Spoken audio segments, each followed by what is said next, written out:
जय हिंद दोस्तों, स्वागत है आप सभी का आपके अपने यूट्यूब चैनल जैकपुर पे। तो आज के इस वीडियो में हम लोग क्लास 11 का ज्योग्राफी का मोस्ट इंपॉर्टेंट सवाल देखेंगे, जो आप लोगों का आने वाला वीकली टेस्ट 19 सितंबर को होने वाला है। उसके लिए तो इंपॉर्टेंट होगा ही होगा, साथ ही साथ अर्धवार्षिक परीक्षा और फाइनल एग्जाम के लिए भी ये काफ़ी इंपॉर्टेंट है। तो वीडियो को अभी से लाइक कर दीजिए। चैनल पर पहली बार आए तो सब्सक्राइब करना बिल्कुल भी मत भूलिएगा। तो चलिए शुरू करते हैं। सबसे पहला सवाल देखिए, जलवायु के वर्गीकरण से संबंधित कोपेन की पद्धति को व्यक्त किया जा सकता है। किस प्रकार व्यक्त करते हैं इसको ये बताना है आपको। तो अनुभाविक तरीके से इसको व्यक्त किया जा सकता है, ठीक है, याद रखिएगा। अगला सवाल है हमारा, भारतीय प्रायद्वीप के अधिकतर भागों को कोपेन की पद्धति के अनुसार वर्गीकृत किया गया है। तो कोपेन के जो कौन सी पद्धति के जो है अनुसार जो इसको व्यक्त किया गया, तो एम पद्धति, ठीक है, याद रखना है। ये सब सवाल इंपॉर्टेंट है, छोटा है लेकिन इंपॉर्टेंट है। नेक्स्ट है आपका, निम्नलिखित में से कौन सा साल विश्व का सबसे गर्म साल माना गया है। तो इसमें से कौन सा साल होगा, तो 1998 का जो साल था वो सबसे गर्म साल माना गया है।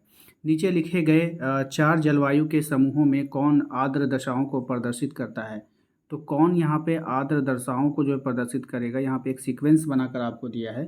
तो आप ACDE, ठीक है, यहाँ पे इस तरह से याद करिएगा, ठीक है। नेक्स्ट अगले सवाल पे आइए, कोपेन के ए प्रकार की जलवायु के लिए निम्न में से कौन सी दशा अर्क है।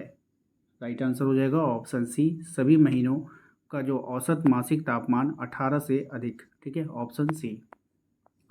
नेक्स्ट है आपका, कर्क और मकर रेखा के बीच कौन सी जलवायु पाई जाती है। यहाँ पर ये काफ़ी इंपॉर्टेंट सवाल है, तो इसको आप लोग ध्यान में रखिएगा। उष्णकटिबंधीय जलवायु, ठीक है, कुछ सवाल ऐसे होते हैं जो इंपॉर्टेंट होंगे, तो हम आपको इसी वीडियो में बताएंगे। व्यापक जैव विविधता वाले उष्णकटिबंधीय सदा हरित वन किस जलवायु की विशेषता है। ये भी सवाल अच्छा है, इंपॉर्टेंट है, याद रखिएगा। उष्णकटिबंधीय आर्द्र जलवायु, ठीक है, याद रखिएगा आप लोग।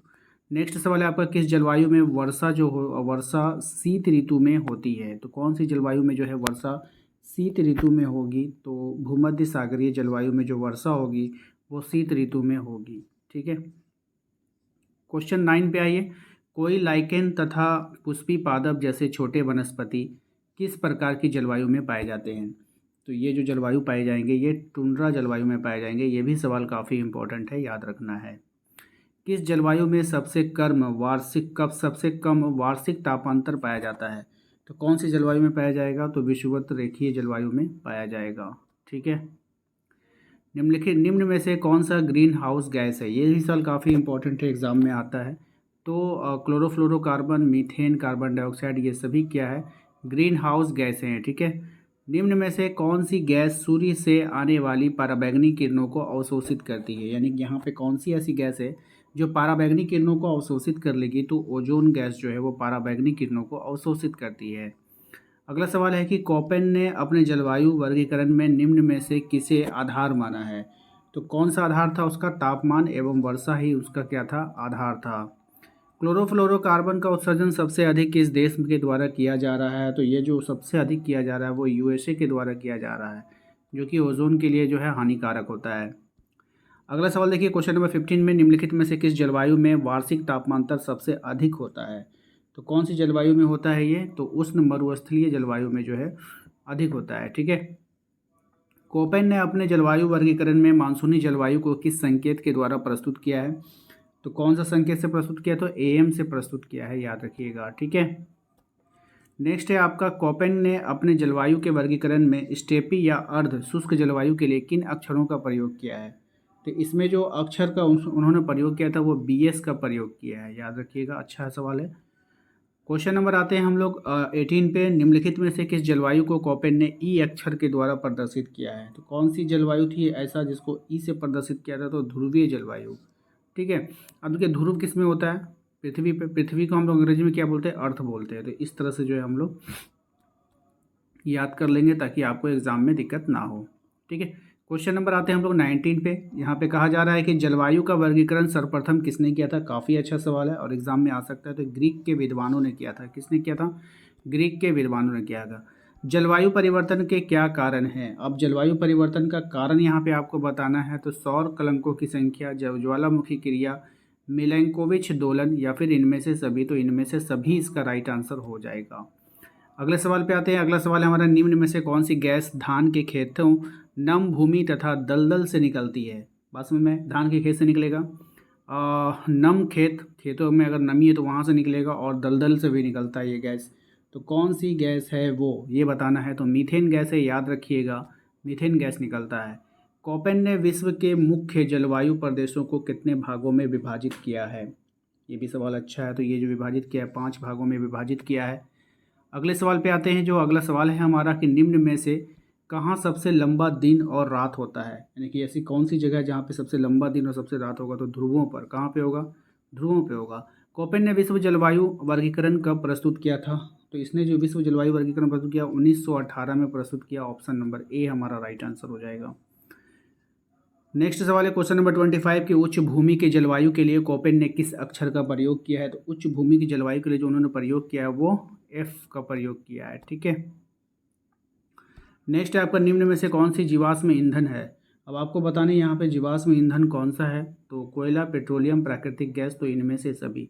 देखिए इनमें से सभी वाला ऑप्शन अधिकतर जो है वो सही होता है। ठीक है, तो याद रखिएगा इसको।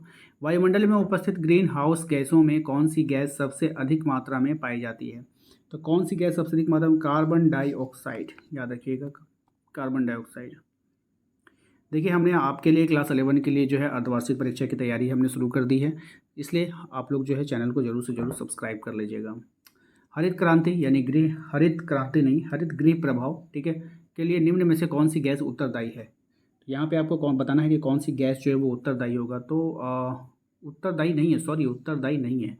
हाँ तो भैया ऑक्सीजन नहीं है, क्योंकि ऑक्सीजन जो है नुकसान नहीं पहुँचाता है ना। ठीक है। और हरित गृह प्रभाव, याद रखिएगा, हरित गृह प्रभाव परिणाम निम्नलिखित में से कौन है? क्या परिणाम हो सकता है इसके प्रभाव से? ठीक है, तो तापमान में वृद्धि होता है, टेम्परेचर बढ़ जाता है। ठीक है, याद रखिएगा।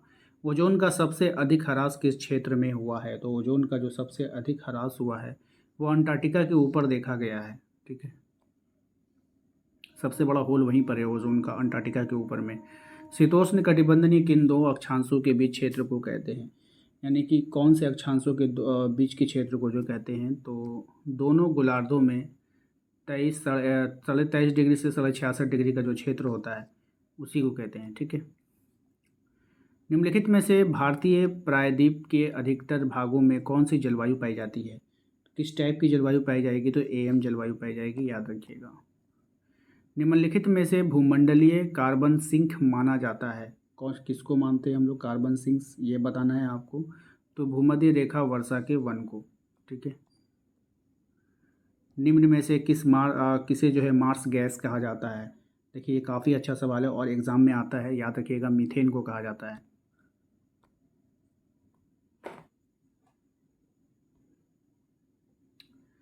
नेक्स्ट है निम्नलिखित में से किस गैस की परत को पृथ्वी पर रक्षा कवच भी कहा जाता है? तो कौन सी गैस की परत है वो?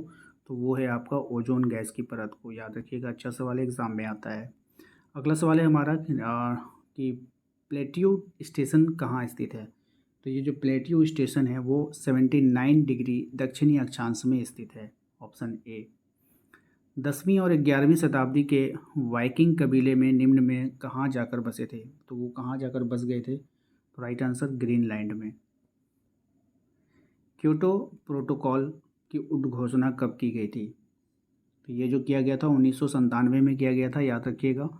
नेक्स्ट है आपका पृथ्वी के धरातल के निकट वायु का औसत वार्षिक तापमान लगभग कितना है? तो ये जो होगा 14 डिग्री सेल्सियस। ठीक है। इस वीडियो को मात्र आपको 2 बार देखना है। ठीक है, वो भी अच्छे से देखिएगा, 2 बार देख लीजिएगा, आपका सब जो है याद हो जाएगा। ईसा से लगभग 8000 वर्ष पूर्व राजस्थान मरुस्थल की जलवायु कैसी थी? तो वहाँ के जो जलवायु थे आर्द्र एवं शीतल जलवायु थे। ठीक है। आशा करते हैं आप लोगों को आज का ये वीडियो पसंद आया होगा। वीडियो अच्छा लगा तो लाइक करके चैनल को सब्सक्राइब कर लीजिएगा। घंटी वाले आइकन को जरूर प्रेस कीजिए ताकि आने वाली हर एक वीडियो का नोटिफिकेशन आपके मोबाइल पर जाए। मिलते हैं अगले वीडियो में। Thank you.